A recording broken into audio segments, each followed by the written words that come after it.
The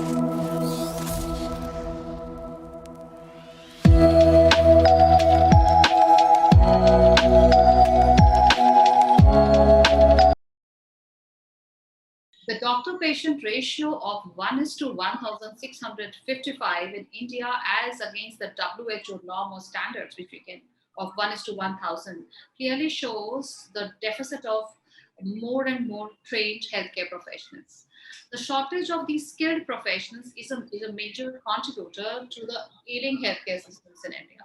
The country has a ratio of zero point 0.7 doctors and 1.5 nurses per 1,000 people compared to the WHO average of 2.5 doctors and nurses per 1,000 people. Due to the current pandemic, India is short of 10 lakhs of doctors and 20 lakh nurses to tackle the soaring healthcare burden and require at least 1.5 lakh more nurses and approximately 50K more doctors that will be skilled in ICU care over the next 1 year. Hi, I'm Smita Kumar, and you're watching MediCircle. And as you know, that we have this series of healthcare startups where we invite the entrepreneurs on our media platform and talk to them about their journey, their products, their offerings, and how they are trying to solve a problem, importantly catering to the healthcare needs of the common man. So today in the series, we have with us Dr. Bhaskar Rajakumar, and he also is the CEO of Mediknit. Mediknit is the largest online platform offering continuing medical education. So basically, it's more of a professional training for a continuous basis, just not one or two sessions, and also upskilling programs for healthcare professionals. So let's find it out from Dr. Bhaskar more about it. So hi, Dr. Bhaskar. Welcome to MediCircle. Thank you, Smita. Thanks for your introduction, and you basically covered the whole of the problem statement. So I would have less to speak about the market and the problem statement. So yeah, I have to set the stage, but definitely see this is such a huge number, and it's really worrisome. And rather than actually concentrating on this, we need to definitely identify the gap. And I think through startups like Mediknit, which are actually focusing on how we can train more and more people, upskill them for a continuous process, so that they are well aware. And if anything like next COVID or any pandemic happens, we are definitely ready to tackle those problems. So starting in the starting thing, let me first tell you that as a MediCircle, as a media brand, we want to understand that there might be definitely a big problem which through your thing you are solving. But was this idea, was it before COVID? And like tell us more how you actually started the journey, because this is actually a problem for a long time, and I think COVID might have just accelerated this. No, very true. In the sense, when we started the journey, we never imagined something going to be like this pandemic, what we saw. But the whole journey in itself started long before we actually started the Mediknit journey. So right from the days of medical practice, all of us who are doctors know how much we need to learn, and this is a continuous journey what we do as soon as we get into the medical school. So every single year there are so many changes happening within this scientific field, so that whatever we learn, we fall short of the knowledge which is available in the outer world. So continuing medical education is a very broad term for what we do as doctors on a daily basis and learning. So there are two parts to continuing medical education. One is where we do it as part of the mandate which is given by the medical councils across the globe, wherein you are supposed to have a certain bit of exposure and learning in your particular area of practice, and you will have to do it on a continuous basis and secure a certain number of points, so that you are found to be eligible and on par with the existing medical norms of practice. That's one part of medical education. The other part of medical education is essentially what you learn while you're practicing. So these are usually learned hands-on while I'm working with a particular surgeon or a particular professor. So this is the second part of continuing medical education. while 90% of this medical education, continuing medical education, happens in the second part. The latter part, the former part of it is only the certification. The latter part of it is where we look at majority of the 90% of the medical education happening. So when we looked at Mediknit, what we wanted to do is formalize and put a structure into this mentor-mentee kind of a learning which was happening. So if I'm working with one particular doctor, one particular professor who is very good in a particular skill, Yes. what we wanted to do is how can I take it from one person to many? So that's where we said, okay, why not we start training online even for medical education? Okay. So let's not focus on basics. So I cannot teach basics of medicine online, which is not right. Basics has to be very strong. So once I have become an expert, all I want to do is improve my finies. So I want to improve a particular skill. So which is available only with some of the leading practitioners across the globe. But getting access to them was very, very difficult. So we said, okay, let's put a platform around. So this becomes more like a master and a seeker, where I'll be able to seek these particular skills from these masters from across the globe and try to drive my expertise. So this is when the platform started off, and we put together the platform in around 2016, and we went live around 2017. We started working with multiple associations. We started off with Indian associations essentially because associations are where most of these practitioners are together as a single group of particular specialty. Yes. So there it was easier to communicate one particular language and understand also what is the gap in that particular area of expertise. So instead of going across the board, we said, okay, let's focus on one particular specialty and move in that direction and then see to diverse. So that's where we started working with dermatology. Then we moved on to surgical fields. Then we moved on to minimal access. Then we moved on to cardiology. At present, we must be covering around 30 to 35 such kind of associations across 9 different countries. So all 12 specialties, major super specialties, we are able to cover. That's good to know. So, but like upskilling the healthcare professionals in such a way where they are actually getting trained from the industry experts, which is very difficult to get because again they don't have time, and it's the problem of access also. Sometimes it's accessibility issues, like if they're sitting in some remote areas or some other country, but still we need to like connect with them and learn. I think Mediknit is solving that particular problem. So apart from that, what are your prime USPs? So see, like you rightly mentioned, accessibility with respect to technology is no more a problem.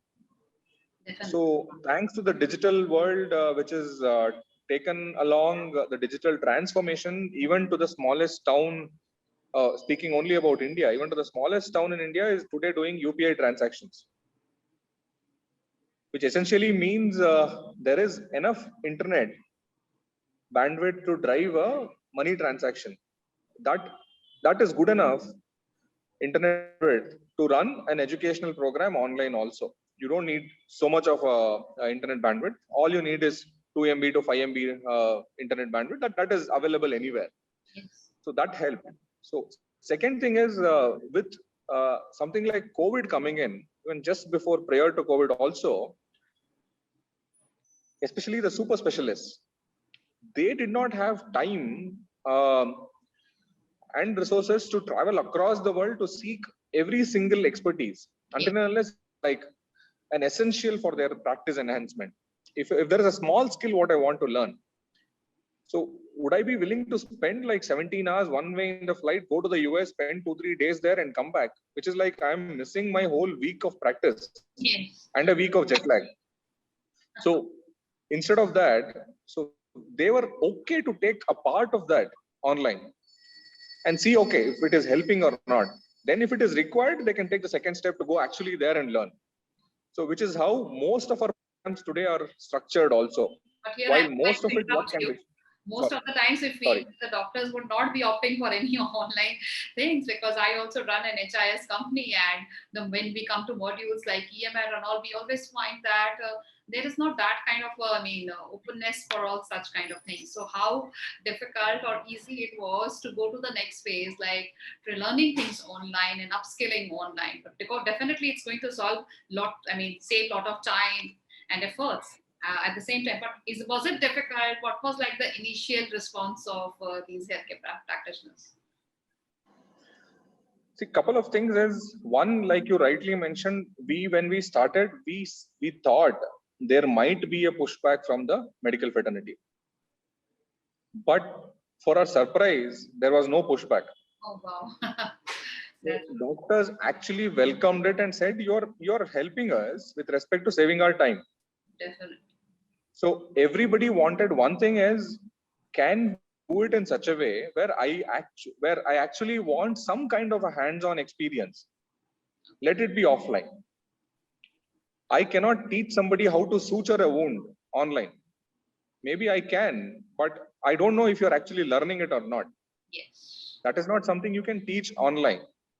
But the basics of suturing, so how to hold a needle, how to pick up the needle holder, how am I supposed to look at the wound, how am I supposed to clean the wound, can be taught online. Yes. Which means 80% of the process you can teach online. But when you go there to learn the actual part of suturing, you are knowledgeable enough to start and immediately go on with suturing. Yes. Means instead of doing a 3-day, 4-day program, you can cut it short to a half a day, 1-day program, keeping only the crux of the overall program for learning in person. Rest, you build your knowledge, get prepared for getting into the hands-on training. So that's where we focused upon. So everybody liked the concept and said, okay, this is something which is saving us life. Yes. And giving us a lot of time. Definitely. And your clientele includes very reputed names like Indian Arthroscopy Society, the GEM Hospital, the Indian Academy for Neurology, and many others. So tell us how many healthcare professionals have benefited from your continuous education programs. So from the date we initiated till now, there are 1.5 lakh plus doctors who have taken up one or the other on our platform. And something what we are really happy to say about is more than 50% of these doctors are repeat users. So, wow. And all of our programs are paid programs, and these are not like the YouTube videos where you can repeatedly visit, but all of them have been coming back and taking up new courses, and they have been continuously learning on the platform. So which is a good thing that they are getting back to the platform, and which is also a good thing for us to challenge us and come up with new programs so that we keep them engaged. Definitely. And retaining your customer base is definitely one key point that any startup would be looking up to. And I think Mediknit is definitely doing that. So is your startup bootstrapped, or you have received any funding so far? So we are a bootstrap. We only have the first round of angel funding, which is essentially from the friends and family. We have not raised funds yet. So we were planning to raise funds. Are you looking to raise? Sorry? Yeah, we are looking at raising funds. So we thought a first round of raising funds just prior to COVID, and we held up because that would hamper a couple of things with respect to valuation and also with respect to access to outside of India market. So, and also we had decent amount of revenue to run the organization even without the funding. So we wanted to see how the market grows and how it's going to turn out after a year of COVID. So now it has been in a decent sustainable growth with respect to numbers, and both with respect to number of users and also with respect to revenue. We are looking at raising funds, not immediately. We are looking at 1.5 to 2 months from now, where we want to start pitching and start raising. That's great to know, and I really love the confidence, because see, entrepreneurs, when they say that yes, they are running on a sustainable model, that's very beautiful, and still being bootstrapped, you are actually setting examples. Definitely, when you want to scale it up, you need money and you need more and more money. But yes, you are at that level. The traction is always moving, and we are seeing that yes, customers are joining and they are having a faith and the trust in the products and the services which has been offered by a company.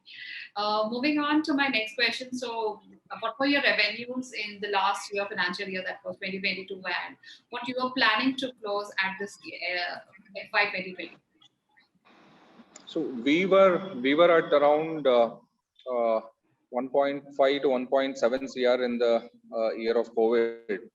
So this year we are looking at going at least 3 to 4 times. That's great. That's great. And User base is essentially doubled as compared to last year to this year. wow. So that is something what we are banking upon and seeing. So we have not added many new courses. We were waiting to see, and since the whole last year was essentially into your free webinars and everything which happened across the world, so we did not want to risk putting up new courses. So we have not added many, but with the existing inventory, we have almost doubled our user database. Possibly, we are looking at least 3 times the revenue this year. That's good to know. And any expansion plans? Like you're already there with the presence, I think, of 12 plus countries globally. So, any other further expansion plans? So, see, our expansion plans are essentially into the areas of specialty rather than looking at the geography. Okay. Geography is very for us because knowledge essentially is almost similar when it comes from the East Coast to the West Coast to India or to the Africa.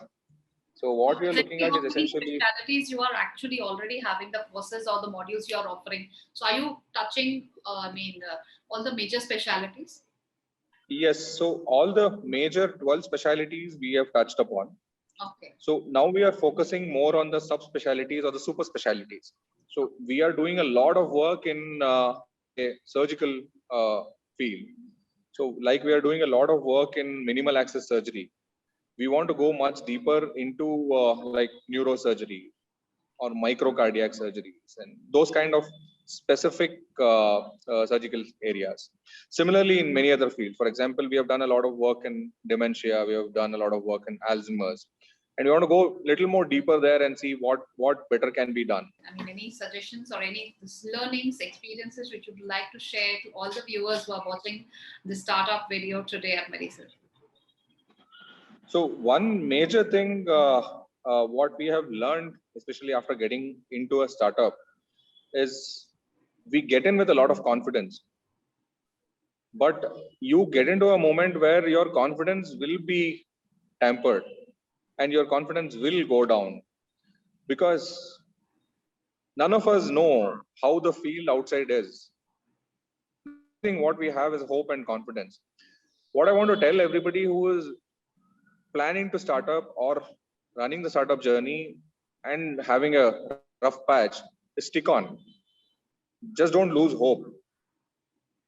So there will be light at the end of the tunnel. So you might struggle today. For sure, we are going to see some success if your idea is a sustainable one. If your idea is something what many in the market or many in the outside world is seeking for. And second thing, most important thing is never hesitate to stop something which is leading to a major loss, both with respect to your financial condition and also with respect to your mental condition. The most important thing is you need to be both physically and mentally stable and financially at least able to manage. If everything is getting affected, never hesitate to stop something and move on to something else. Because most of these startup failures and depression among me being a doctor, speaking as a doctor, depression among the startup entrepreneurs is because they don't let go of things when it was supposed to be let go. Yes. So that's one thing. Never hold on to anything beyond it has to be held on. Very, very true. So thank you so much, Dr. Bhaskar, for joining us today for Healthcare Startup Series at MediCircle.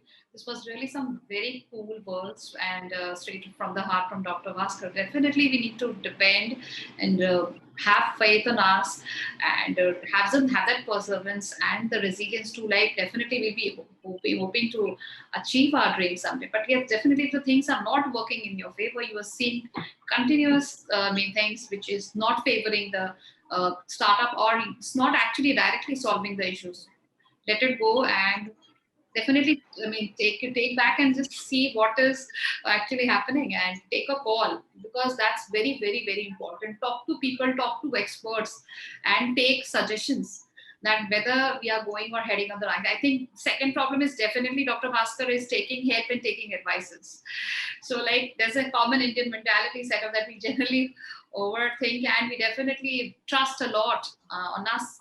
So take help from experts, talk to more and more people, talk to your customers, find where the problem is. And if you find it, try to solve that and definitely you will be able to come out of the situation. So thank you so much, Dr. Bhaskar, once again for joining us today at MediCircle. And I wish you all the best for all your future endeavors. Thank you, Smita. Thanks.